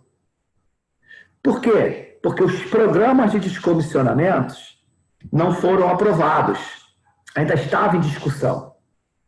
O que vai acontecer agora com a 817 é que 5 anos antes do momento em que eu quiser parar a produção e descomissionar, pela nova regra, resolução, eu tenho que apresentar os documentos que vão suportar aquele descomissionamento. O Programa de Desinvestimento de Descomissionamento de Instalações, que é o PDI, está lá no 817/2020, e o EJD, que é um estudo que eu faço para justificar o descomissionamento, estudo justificativo de descomissionamento. Então, com isso, entende-se que 5 anos antes, entregando isso, a ANP vai ter o tempo de maturar, opa, está ok, ela tem 1 ano e meio para estudar, depois que ela estuda, aí a operadora, esse PDI é conceitual, depois ela apresenta o executivo, eu vou falar isso mais à frente, mas entende-se que esse problema que aconteceu agora, a gente espera que não aconteça mais. Porque a gente não quer trazer prejuízo para nenhum dos 2 lados, não é isso? Em 2017, parou o Rio das Ostras. Em 2018, quando eu digo Cação parou, isso aqui chama a atenção, porque Cação já estava parado lá em 2010. Mas só para chamar a atenção que em 2018, na verdade, o que aconteceu foi a licitação de Cação, tá, galera? Em 2019, o Rio das Ostras e o Rio de Janeiro vão embora, estão na Namíbia, se eu não me engano. Um está na Namíbia, o outro não sei onde está, não lembro, mas acho que é na Namíbia também. Em 2019, também Namorado, P33, P9, P37, Peranema e Fluminense, para a produção. Em 2020, agora já estamos começando a falar, já entrar daqui a pouco em Marlim, para a produção da P32 e P26, pararam. Agora aqui é o que aconteceria, presta atenção, para vocês verem a perda de emprego e a perda de riqueza, é o que aconteceria se a vida continuasse normalmente, sem desinvestimento, sem nada. Em 2021 e 2025, pararia a P65, lembra? Não para mais. Já está vendida, e se Deus quiser, já foi para 2040 e pouco. Enxova e Namorado 2 pararia em 2023, se a vida continuasse. Enxova já está vendida e Namorado 2 está em teaser. Daqui a pouco vai ser vendida. P20, essa para mesmo por conta da revitalização de Marlim. 25, para 18 a 35 por conta do projeto de revitalização, mas Cherne 2 não para mais, porque está no mesmo polo de garupa e, se Deus quiser, serão vendidas agora. Isso tudo é sinal se acontecesse os desinvestimentos, só para vocês terem uma ideia das perdas de emprego de hoje até 2025. De 2025 a 2030, aí entraria Peregrino, A e B, Frade, mas, se Deus quiser, vão estender a vida útil, o FPCO Espírito Santo. De 2030 a 35, Projeção Livre, Tubarão, Papa-Terra, mas Papa-Terra está à venda, está em teaser. Eu tenho certeza que Papa-Terra tem caixa para ir até 2040. E assim foi a história da Bacia de Campos, e assim é a história que ainda será contada para a Bacia de Campos. Ok?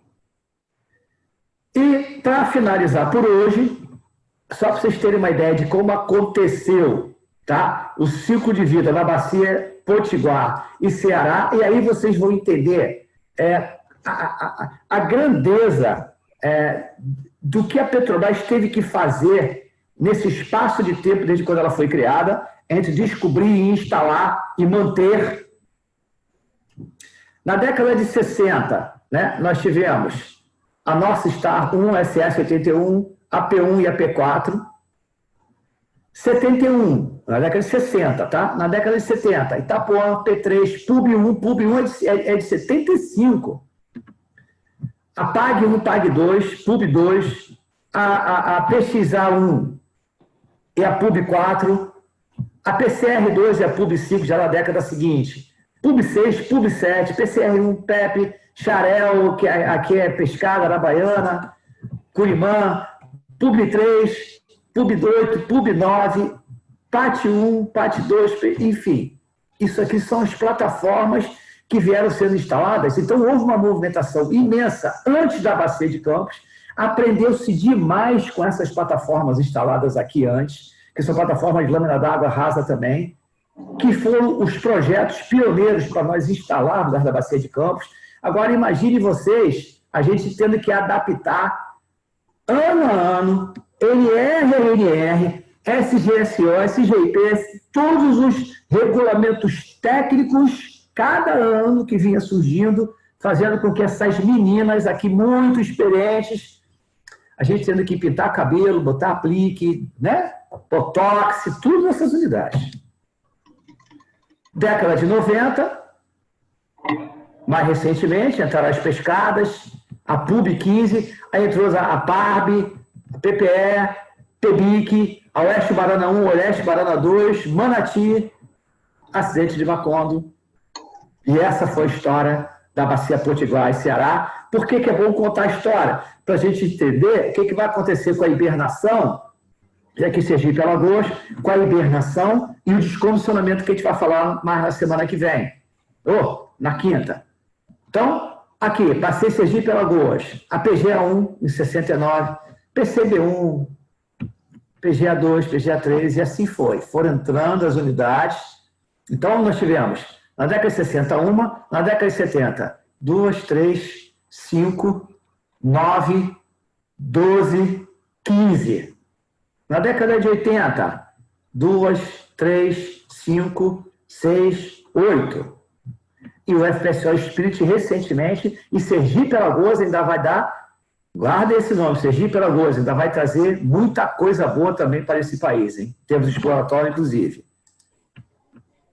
Bom, aqui eu vou, comissionamentos, eu vou falar um pouquinho, só vou ver a hora, 17h50. Então, eu vou falar mais 5 minutos, que eu quero falar uma coisa para vocês antes de fechar, e depois eu vou voltar a apurrinhar com perguntas, hein? Nós falamos, então, de entradas até agora. do que aconteceu, a história que vai nos levar à história da hibernação, que vai nos levar à história que nos levou à história do desinvestimento, e que eu estou contando para vocês histórias, para vocês entenderem como é que esse país se movimentou, e que vai nos levar à história do descomissionamento. Aqui, o que está vindo mais recente e o que virá. Então, olha como é que esse país tem muito ainda para trazer para a gente, muita oportunidade, para a gente estar atento, tá? Meninos e meninas, quem está na faculdade, não se desespere, tem muita coisa boa para vocês pegarem de hoje até amanhã ainda. Tartaruga Verde Mestiça, Lula Norte, Berbigão, Lula Extremo Sul, isso tudo em 2018. Búzios, a P74, que hoje está topada, com 5 postos produtores, ela está topada.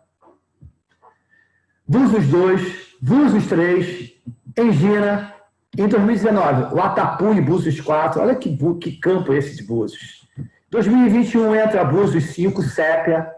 2022, a representação de Marlim, módulo 1, lembra? 2023, o módulo 2, o integrado Parque das Baleias, Mero 1, começa a Mero, a época dos Meros. Búzios 6, olha que campo é esse? Mero 3, Itapu e Sergipe e Alagoas, lembra que eu falei? Águas profundas. Vão gravando isso, hein? Então, isso são as entradas. Oportunidades para nós ficarmos atentos. Como são os principais projetos de Petrobras? Lula Cernambi, dos nossos sistemas, que vai entrar no próximo ano, estou trazendo nossos sistemas. Investimentos entre 18 e 22, 4,5 bilhões. Produção diária esperada, 1 bilhão. Mero, o primeiro campo sob regime de partida terá 2 sistemas até 2022. Campo de Mero, volume recuperado, 3,3 bilhões de volume recuperado estimado. Óleo de boa qualidade, é quase gasolina. Investimento entre 18 e 22, 2,3 bilhões. Bem de equilíbrio, 35 barril. Então, o Brent tem que ficar alto, hein? Precisamos dele alto. Área de Libra, tá? Prazo estendido, olha só, área de Libra, continuidade de atividade exploratória, já foi estendido por mais 27 meses. Atividade exploratória. Por quê? Porque lá vai dar boa coisa, a gente tem que, então, continuar investindo. Búzios, 5 novos sistemas de produção, 11,4 bi de investimento, 5 é fechado com capacidade de 150 mil barris de óleo, a 74 já está bombando a alocação, 45 produtores, 40 injetores, bacia de Campos. Então, o que a gente vai ter? Eu quis botar porque foi o último PNG, de 18 a 22. Então bacia de Campos, 50% da nossa produção, para maximizar, 18,19 bi a ser investido, 4 novos sistemas até 2022, 6 novos blocos exploratórios, parceria com o Statoil em Roncador, extensão de concessão, já tem 3 concedidos e 6 em negociação, 91 projetos de aumento de fator de recuperação. Lembra da panela velha? Terra, projeto integrado para levar para a terra, da Rota 3, de infraestrutura de escoamento e processamento de gás natural, gasoduto de 300, aí outro dia o cara me corrigiu, disse que isso aqui são 378 quilômetros que ele trabalhou lá. Bom, mas no site que a gente levanta está com 355, mas empate técnico. 18 milhões de metros cúbicos dia, de capaz é muito, não tem noção, como 18 milhões é muito gás. Unidade de processamento, capacidade de 21 milhões de gás dia. E uma unidade lá em Cabiúna, situada aqui em Macaé. Pretende-se investir, tá? De 2020 a 2024, com comissionamento, 75 bi, sendo que no AIP, 64 bi. Na Bacia de Campos, a Petrobras vai investir 20 bi, aqueles 19 ali, mais ou menos, e para produzir, a ideia é chegar a 1 milhão de barris dia. Bom, dito isso, eu hoje paro por aqui e pergunto, meninos e meninas, dúvidas? Eu vi que o João... Peraí, vamos lá. Maíra perguntou se na área 699, Maíra falou 699, e depois a gente traduz para mim, que eu não entendi esse 699, não. João Pedro de La Cruz Quezada, podemos falar que vai ter maior oferta de emprego? Sim. Se Deus quiser, emprego de boa qualidade, as coisas vão acontecer. Vocês viram quantos comissionamentos estão para entrar. E os comissionamentos que saírem até 2025 estão indo para, né, 38, 40. Óbvio que vai haver descomissionamento, óbvio que vai haver uma movimentação negativa nesse primeiro momento, mas muita coisa boa está para acontecer nesse país. Rio Grande do Norte, offshore, muita coisa exploratória, leilões estão vindo aí, tem a 17ª rodada, vem quente também. Tem as ofertas permanentes que eu vou falar na semana que vem, então... É isso. Vamos lá. Vamos dar a oportunidade de quem não falou falar? Alguém quer falar alguma coisa? Rezar para não vir outra pandemia. Não vem não, não vem não. Esse foi o Arthur. Vamos lá. Maria Paula, algo a declarar, Maria? O que você está achando? Está conseguindo entender? Está conseguindo acompanhar, Maria Paula? Não seja tímida. Maria até desconectou, não, né? Ah, bom. Eu estou conseguindo acompanhar, sim. Eu tenho mais dúvidas, mas vai ser mais adiante, sobre a questão de abandono de poço realmente. Beleza. A questão de quantidade de poços abandonados, mas aí é mais para frente. Se está acompanhando, tá bom. Obrigada. Vamos lá. Júlia. Acompanhando, Júlia? Tô, Mauro. Boa tarde. Boa tarde. Ô, Mauro, tem umas perguntinhas aqui. Das 62 plataformas que a Petrobras hibernou, elas vão ser descomissionadas ou elas vão retornar para sua produção? Foi aquilo que eu falei, elas estão no purgatório, lembra? Uhum. Estão à venda, os campos e elas, estão no processo de desinvestimento, tá? Minha avaliação, mas é minha bola de cristal, tá? Vou ter a bola de cristal aqui. Eu acho que 35 vão ser descomissionadas. Mas são pequenas, acho que as outras a gente ainda vai conseguir acomodar. Pescada 1, por exemplo, Pescada era Baiana, né? Eram 5 lá.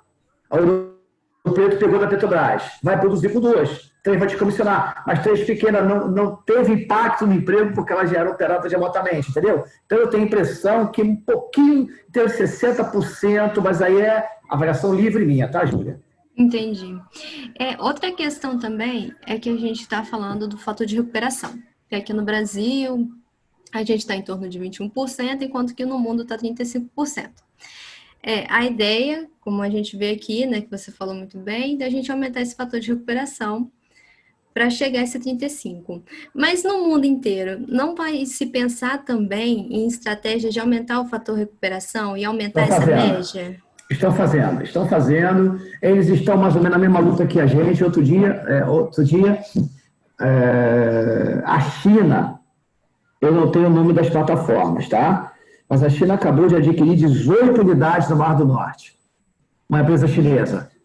Então, na mesma linha daqui, não está adquirindo para descomissionar daqui a 4, 5 anos, né? Então, a ideia também é estender a vida útil, EVU, extensão de vida útil, e, consequentemente, além da extensão da vida útil, que por si só aumenta o fator de recuperação, porque você recupera mais tempo, ainda assim você ainda vai ter a oportunidade de colocar, né, tecnologias. Outro dia, inclusive, eu tive um papo com o Destre. Peraí, só daqui a pouco o Yuri tira a gente, mas você já entendeu, estou procurando sim. Detalhe, meninos e meninas, não é mais permitido a vocês, primeira coisa, esqueçam carteira de identidade. Vocês têm que ter passaporte.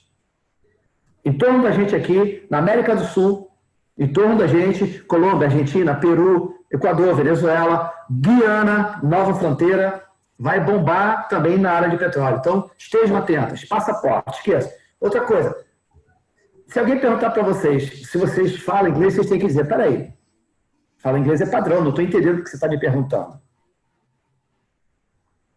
Se alguém perguntar para vocês se vocês estão estudando alguma outra língua, tem que ser qualquer coisa, menos inglês, porque inglês para vocês tem que ser obrigatório. Não sei se vocês estão entendendo a palavra, vou repetir. Inglês para vocês tem que ser obrigatório. Se não tem ninguém que não esteja estudando ainda, saia daí, já compre uma Bíblia em inglês, para quem guarda a Bíblia, comece a ler a Bíblia em inglês. Estou falando em Bíblia porque é a experiência de um amigo meu que aprendeu inglês lendo Bíblia em inglês. E com o dicionário lá. Filmes em inglês, esqueçam. Inglês para vocês tem que ser obrigatório. Tá. Outra coisa, não é mais permitido a vocês estarem fora do LinkedIn. Mas não é aquele LinkedIn que bota o nome, Camila Abelha. Tá. Não, completinho. E participem. Pegue esses influencers, tipo a Karen que apareceu aqui, Rafael Moura. Pegue esses influencers, se conectem a esses caras, sigam, curtem, comentem. Fiquem atentos ao que está acontecendo, tá? Porque Mauro Destra no LinkedIn, entrem lá agora e me adicionem à vontade, fiquem à vontade. É importante vocês estarem ligados nisso. Bom, Júlia, te respondi, acho que sim, né? Respondeu sim. Bom, 18h01, tudo que era bom, 1 hora termina. Alguém tem mais alguma pergunta? Fique à vontade. O João perguntou uma curiosidade no chat, Mauro. Não sei se vocês chegou a ver. São geólogos. Normalmente são geólogos. E eles escolhem os geólogos que têm alguma mania, né? Vocês vão ver, por exemplo, na Bacia de Campos, tem hora que é peixe, tem hora que é molusco, né? Tem hora que é local, você vê búzios, né? Então, mas são os caras que... Eles é que gostam de batizar o nome daquelas descobertas deles, tá?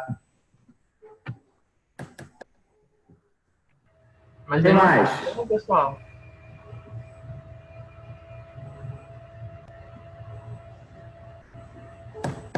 Isso aí, o Gabriel, tem sim. Gabriel Gaia, tem sim. A partir de 2026, sim. Mas repito. Outra coisa, vocês que estão na universidade, eu quero dar um recado para vocês. Principalmente aqueles que estão, independente da universidade que está, se ela é pública ou se ela é privada, vocês são, no máximo, 20% da população do Brasil. É com vocês que os outros 80% contam para liderar esse país.